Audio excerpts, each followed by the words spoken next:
Hello दोस्तों, आज हम शुरू करने वाले हैं खोटा लोक साहित्य के बारे में। लोक साहित्य हम पढ़ेंगे। लोक साहित्य से 2-3 क्वेश्चन, 4 क्वेश्चन, 5 क्वेश्चन भी इसका रहेगा। सबसे पहले हम जानेंगे साहित्य है क्या। तो साहित्य स जोड़ हित, क्या स जोड़ हित मतलब सबका हित, मतलब जिसमें सबका हित हो उसको हम लोक साहित्य कहते हैं। लोक साहित्य मतलब लोगों का साहित्य। किसका साहित्य? लोगों का साहित्य। जो गांव घर में बहुत सारे दिनों का पहले, मतलब पुराना जमाना का होता था, जन साधारण गांव के लोगों का होता था। जो गांव का साहित्य होता है उसे हम लोक का साहित्य कहते हैं। जो जन साधारण का साहित्य है उसे हम लोक साहित्य कहते हैं। और एक होता है परिनिष्ठित साहित्य। कौन साहित्य? परिनिष्ठित साहित्य, शिष्ट साहित्य। और ये जो होता है शिष्ट साहित्य वो पढ़े लिखे लोगों का होता है। इसमें सब लोगों, मतलब सब लोग तो इसमें भी होता है, लेकिन ये क्या कि मतलब कि पढ़ा लिखा नहीं होता है। बहुत पहले से एक ज़माने से विरासत के रूप में चलते आ रहा है। ये अपने लोगों का मतलब कि होता है, मतलब जो गांव में रहने वाले थे, जिसका पढ़े लिखे जो नहीं थे, उसका साहित्य होता था लोक साहित्य। और बाद में शिष्ट साहित्य हुआ जो पढ़े लिखे लोगों का होता था। तो आइए हम इसका डिफिनेशन से बात करते हैं। लोक साहित्य मतलब देखिए इसमें भी क्या बोल रहा है, जन साधारण का साहित्य लोक साहित्य है।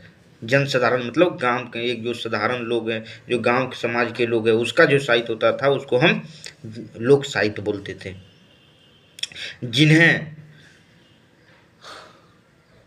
अक्षर का ज्ञान नहीं होता था, मतलब वो अक्षरी साक्षर नहीं होता था, ज्ञान नहीं होता था। लोक साहित्य के रचनाकार को पढ़ना लिखना नहीं आता था, मतलब जो इसका रचनाकार होता है वो पढ़े लिखे नहीं होते थे। गांव में गांव समाज के जनसाधारण लोग होते थे, उसे हम लोक साहित्य कहते हैं। मतलब सिंपल हम बोल सकते हैं लोगों का साहित्य। जो जनसाधारण है गाँव में, जो पढ़े लिखे नहीं होते थे, उसका साहित्य लोक साहित्य होता था। तो हम आइए आगे बात करते हैं शिष्ट साहित्य। क्या प्यारे बच्चे, शिष्ट साहित्य आधुनिक मतलब आधुनिक युग में, मतलब ये पहले का बात नहीं कर रहा है, ये आधुनिक युग का बात कर रहा है। पहले जो पढ़े लिखे नहीं होते थे वो उसमें जो गांव में प्रचलित, जैसे हम बोलते हैं गांव में एक कर्मा का गीत है, ये है एक बहुत सारे कहानी है जिसका लेखक नहीं मिलता था, क्योंकि उसमें क्या, उसमें पढ़े लिखे लोग नहीं होते थे, गांव में चलते आता था। और बाद में शिष्ट साहित्य में क्या हुआ, इसमें पढ़े लिखे लोग आए, उन्होंने रचना किया, जिन्हें अक्षर का ज्ञान था, जो वो लिख पढ़ सकते थे, उन्होंने जो रचना किया उसे हम शिष्ट साहित्य कहते हैं। मतलब आधुनिक क्या, आधुनिक सब लोगों का साहित्य है। मतलब आधुनिक सब लोगों का साहित्य, जिन्हें अक्षर का ज्ञान था, उसको अक्षर का ज्ञान था, जो पढ़ लिख सकता था, उन्होंने जो रचना किया उसे हम शिष्ट साहित्य कहते हैं। लोक साहित्य ही शिष्ट साहित्य की जननी है। मतलब लोक साहित्य लोगों का जो साहित्य था, वही पढ़े लिखे लोग जब लिखने लगे, पढ़ने लिखने लगे, तो उसी के बारे में जब रचना करने लगे, तो शिष्ट साहित्य का जनन हुआ। तो हम क्वेश्चन आएगा कि लोग 4 ऑप्शन दे देगा, पूछेगा कि शिष्ट साहित्य का जननी कौन है, इसमें लिख देगा लोक साहित्य, लोगों का साहित्य, कुछ भी 4 ऑप्शन दे देगा, तो आपका सही ऑप्शन सही क्या होगा? शिष्ट साहित्य। चलिए प्यारे बच्चे, और हम बात करते हैं लोक साहित्य सृजन मौखिक रूप से हुआ है। मतलब इसमें बोल चाल में चलता था, कॉपी में कोई लिखावट इसका नहीं होता था उस समय। वो लोगों का मतलब मौखिक से ही आगे भी बढ़ता था। मौखिक परंपरा के माध्यम से पीढ़ी दर पीढ़ी, मतलब एक पीढ़ी से दूसरे पीढ़ी में आगे बढ़ता था लोक साहित्य। लोक साहित्य पूरे समाज की संपत्ति है। लोक साहित्य में किसी एक का अधिकार नहीं होता था, इसमें पूरे समाज का अधिकार होता था। किसमें? लोक साहित्य में। जैसे कोई शिष्ट साहित्य क्या है कि कोई लिखा तो उसका हो गया, उसका रचना वो किया तो उसका हो गया, लेकिन लोक साहित्य जो है वो पूरे गांव समाज का उसमें अधिकार होता था। जैसे हम कर्मा का कोई गीत गाते हैं, सोहराय का कोई गीत गाते हैं, तो क्या उसमें किसी एक आदमी का होता है? एक आदमी का अधिकार होता है? नहीं होता है, पूरे समाज का अधिकार है। तो वही बोल रहा है कि लोक साहित्य पर पूरे समाज का अधिकार होता था, पूरा समाज का संपत्ति होता था। लोक साहित्य जो प्यारे बच्चे गांव का है, वो इससे कोई नहीं छीन सकता था, वो मौखिक दर मौखिक आगे बढ़ता था। चलिए अब हम बात करते हैं खोटा लोक साहित्य में अश्लीलता का अभाव देखने को मिलता है, मतलब इसमें अश्लीलता नहीं होता है। खोटा लोक साहित्य ये हमारा इतना अच्छा है खोटा लोक साहित्य कि इसमें अश्लीलता का एक पॉइंट भी नहीं देखने को मिलेगा आपको।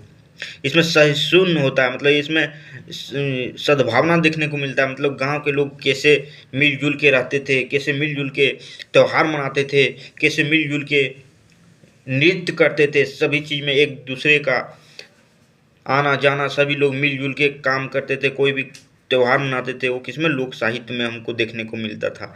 आधुनिक युग में वैसा लेकिन देखने को नहीं मिलता है, लेकिन लोक साहित्य में हमको पहले देखने को मिलता था। ये आइए दोस्तों एक हम क्वेश्चन करते हैं जो जेट में पूछा गया है। क्या लोक साहित्य कैसे आगे बढ़े, लोक साहित्य कैसे आगे बढ़े? तो हम आपको बोले थे लोक साहित्य मौखिक रूप से आगे बढ़ता है, लिखित रूप से नहीं, मौखिक रूप से। तो यहाँ ऑप्शन वही है, मौखिक रूप से। ये तो आपसे क्वेश्चन बन जाएगा। अब आगे हम बात करते हैं। एक और क्वेश्चन है, ये भी किसी एग्जाम में पूछा गया है। लोक साहित्य केकर संपत्ति लागे? तो हम तो बोले थे कि ये समाज का, गोटे समाज का, एक आदमी का नहीं अधिकार होता, तो गोटे समाज का अधिकार होता है। तो ये आपका है। तो अब देखिए, अब इसमें कुछ पॉइंट है जो आपको जानने लायक पॉइंट है कि लोक साहित्य का रचना काल अज्ञात होता है, लेकिन लोक साहित्य का पता नहीं चलेगा कि कब रचना इसका किया गया। ये पीढ़ी दर पीढ़ी बहुत साल पहले से चलते आ रहा है। लोक साहित्य का रचनाकार भी अज्ञात होता है, इसमें रचनाकार का पता नहीं चलता कि कौन इसका रचना किया है, लेकिन शिव साहित्य का कोई रचना करता है, लेकिन लोक साहित्य का कोई रचना नहीं रहता है। लोक साहित्य व्याकरण रहित होता है। देखिए पहले पढ़े लिखे लोग नहीं होते थे, वो तो पीढ़ी दर पीढ़ी आगे बढ़ता था, तो उसमें किसी भी प्रकार का व्याकरण का यूज नहीं होता था। तो इसमें वही लिखा हुआ है कि लोक साहित्य में व्याकरण रहित होता है। लोक साहित्य भाषा सरल और सहज और अलंकार रहित होता है। लोक साहित्य जो लोग बोलते थे, लोग एक पीढ़ी से दूसरे पीढ़ी में बोलते थे, उसमें सरल वाक्य रहता था, उसमें अलंकार ये सब नहीं होता था। वो व्याकरण में वो जो बाद में शिव साहित्य के लोग ने प्रयोग किया उस समय वो आया, लेकिन पहले वैसा नहीं होता था। अब हम बात करते हैं लोक साहित्य के बारे में। लोक साहित्य कितने प्रकार के होते हैं? तो लोक साहित्य लगभग 4 प्रकार के होते हैं, जिसमें 4 खंड है लोक साहित्य का। एक लोकगीत, लोक कथा, लोक गाथा, प्रकीर्णन साहित्य। प्रकीर्णन साहित्य के अंदर में आ जाता है आपका पहेली, मंत्र, मुहावरा, लोकोक्ति।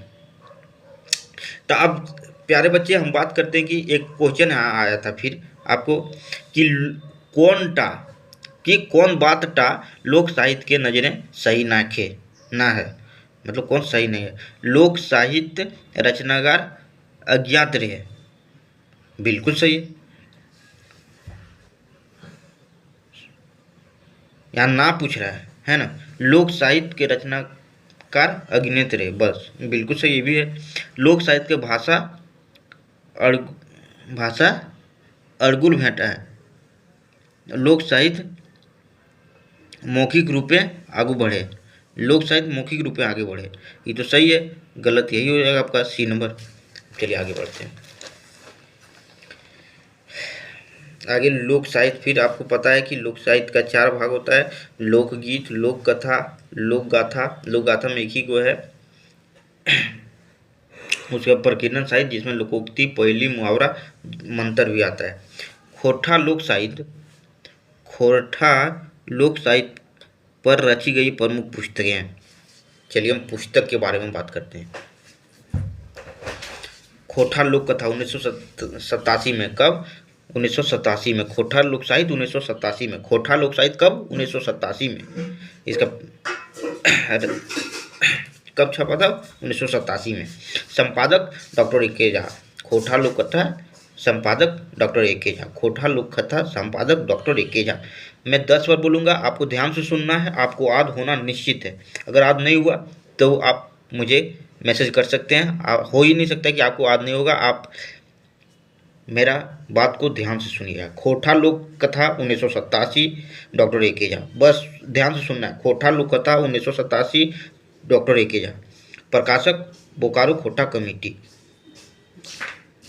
दूसरा खोटा लोक साहित्य 2004, संपादक शिवनाथ प्रमाणिक। Doctor A K. झा भी है, लेकिन संपादक शिवनाथ प्रमाणिक इसको सही मानना है। अगर क्वेश्चन में सिर्फ पर मानिक रहेगा तो प्रकाशक खोटा साहित्य संस्कृत परिषद बोकारो, खोटा साहित्य संस्कृत परिषद बोकारो, खोटा साहित्य संस्कृत परिषद बोकारो, खोटा साहित्य संस्कृत परिषद बोकारो, खोटा साहित्य संस्कृति परिषद बोकारो, खोटा साहित्य संस्कृति परिषद बोकारो, खोटा साहित्य संस्कृति परिषद बोकारो। चलिए आगे बात करते हैं खोटा लोकगीतों का सांस्कृतिक अध्ययन, डॉक्टर विनोद कुमार। कौन? डॉक्टर विनोद कुमार। खोटा लोकगीतों का सांस्कृतिक अध्ययन, डॉक्टर विनोद कुमार। खोटा लोकगीतों का सांस्कृतिक अध्ययन, डॉक्टर विनोद कुमार। लोकगीतों से संबंधित पुस्तक, किससे? लोकगीतों से संबंधित, जो हमारे खोटांचल में चलते हैं लोकगीत, उससे संबंधित पुस्तक लोकगीतों का संग्रह है। कैसा पुस्तक है? लोकगीतों का। क्वेश्चन आ जाएगा कि एक टोकी फूल कैसा बुक है, तो आप बोलिएगा लोकगीतों का संग्रह। चार ऑप्शन दे देगा, कहानी, लोकगीत, लोक कथा, और दे देगा कविता संग्रह। तो आपको मानना है लोकगीतों का संग्रह। प्रकाशक खोटा ढाकी क्षेत्र कमेटी, कोठार रामगढ़। खोटा ढाकी क्षेत्र कमेटी रामगढ़। आप बोलेगा खोटा ढाकी क्षेत्र कमेटी कोठार का कौन इसका किया है, कोठार का? तो आपको बोलना है डॉक्टर ए.के. झा। अब देखिए, एक करमिति, क्या करमिति, श्याम सुंदर केवट रवि, श्याम सुंदर केवट रवि, श्याम सुंदर केवट रवि। करमिति का कौन किया है? श्याम सुंदर केवट रवि। प्रकाशक बालीडी खोटा कमेटी, बालीडी खोटा कमेटी। अब चलिए लोकगीत हम पढ़ते हैं। लोकगीत, लोक का गीत, किस? लोकगीत मतलब लोक का गीत, जो आदिम मनुष्यों के हृदय से निकले गीत को ही लोकगीत कहते हैं। मतलब पुराने ज़माने में गांव घर में रहने वाले लोग जो गीत उसके हृदय से जो निकलते थे गीत, वो जो गीत गाते थे उसी को हम लोकगीत कहते हैं। लोकगीत के रचनाकार अज्ञात, इसमें भी रचनाकार अज्ञात होता है, रचनाकाल भी अज्ञात होता है। लोकगीत सामाजिक संपत्ति होता है, समाज का संपत्ति होता है। खोटा लोकगीत की विशेषता, खोटा लोकगीत में अश्लीलता इसमें भी नहीं देखने को मिलता है, सरलता देखने को मिलता है। खोटा लोकगीतों में मोढ़ापन, अश्लीलता नहीं देखने को मिलता है। खोटा लोकगीत में बनावटी नहीं मिलता है। खोटा लोकगीत में भावनावाद देखने को मिलता है, लोगों का जो भाव होता था वो देखने को मिलता था। अब खोटा लोकगीतों में प्रकृति का चित्रण और प्रकृति प्रेम देखने को मिलता है। प्रकृति के बारे में बताया जाता है। प्रकृति का मतलब जो कर्मा का गीत गाते हैं, सोहराय का गीत गाते हैं, सरूर का गीत गाते हैं, तो उसमें प्रकृति के बारे में देखा जाता है। खोटा लोकगीत और भाषा विज्ञान में व्याकरण बंधन से आज़ाद देखने को मिलता है। ये व्याकरण इसमें कोई चीज़ हमको देखने को नहीं मिलता है। गांव के सभ्य लोग, गांव के जो पुराने लोग हैं, गांव समाज के लोग हैं, उसका जो अपना संपत्ति, समाज का संपत्ति है वो है। अब इसमें क्वेश्चन आ गया आपका, फिर यही सब क्वेश्चन आपको एग्जाम में रहेगा, एक भी बाहर नहीं रहेगा। कोंटा खूबी खोटा लोकगीत के ना लागे, उस पर ध्यान देना। एकर में मानवतावाद भेंटा है, बिल्कुल सही, मानवतावाद हम तो बोले थे। एकर में कृत्रिमता भेंटा है, इमेजिन इसमें कोई ऐसा नहीं है। एकर में अश्लीलता ना है, बिल्कुल सही। एकर में सरलता देखने को मिलता है, बिल्कुल सही। कृत्रिमता इमेजिन इसमें नहीं होता है, बिल्कुल यही सही हो जाएगा। तो ये सब आपका एक क्लास 1 था, फिर हम क्लास 2 लेके आएंगे। जैसे आप सब क्लास देख लीजिए, 30 में 30 आपका आना निश्चित है, इसमें कोई आपको नहीं रोक सकता है। थैंक यू दोस्तों, ये मेरा क्लास 1 था।